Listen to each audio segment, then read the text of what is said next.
So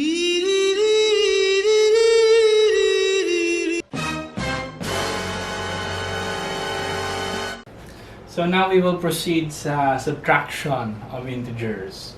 When you say subtraction of integers, minus kasundua ka integer, pwede pareho sila positive, pareho sila negative.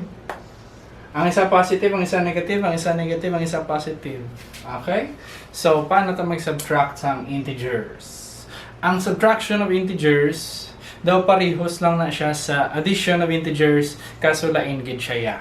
So, ang atong na-obrahon is, for example, 20 minus 16, at ikabalutang ang answer is 4. Automatic niya siya aton. Okay? 20 minus 16 equals 4. Pero, if hindi sila duwa positive, medyo drata nagka-problema. So, ano itong pwede obrahon? At yung atong obrahon, kung ikakabalusang sabat, ati dapat ma-pray ta. So, tuloan ta ka mo mag-pray gamit sang integers. Okay. Storyahan ta ka mo, parte kay 20 kag kay 16. Okay. So, kita nyo na siya, ang parenthesis, si negative 16, napriso na siya.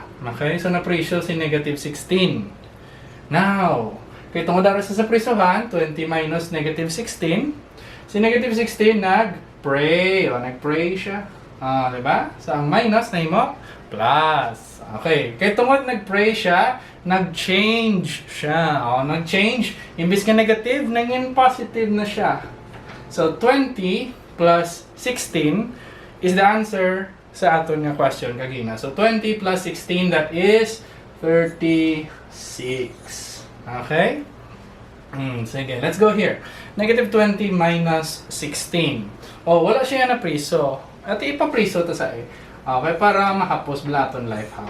Okay, sige. So, si 16 na priso. But, kaya na priso sa, nag-pray siya. So, ang negative na mo, positive. So, ang minus may mo plus.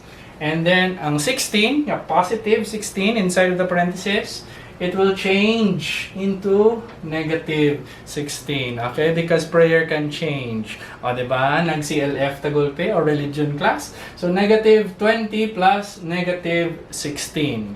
Again, let's go back sa ating natunan sa addition of integers. You have the same sign. Negative 20 plus negative 16. So, what do you do? Same signs, add and keep. So, 20 plus 16, that is 36. Okay? And then, you just keep the sign. So, negative and negative, may mo siya negative 36. And that is your answer. Okay. What about this one? Negative 20 minus negative 20 minus negative 16. So, si negative 16 na priso. But, kay tungod sa prayer, ang minus ni mo plus.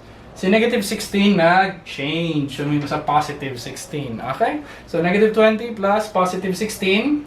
Okay. Different ang ilang signs. We're now going back sa addition of integers. So, negative 20 plus positive 16. Ano nga basta different signs? You subtract. So, 20 minus 16, that is 4. And then, you copy the sign of the bigger number. So, ang bigger number, 20 or 16? Yes, 20. Ako lang ang gisabat sa akong kagaling ng pamangkot. So, negative ni siya. So, i-copy ito lang siya. There we go. So, the answer is negative 4. And that's how you do subtraction of integers.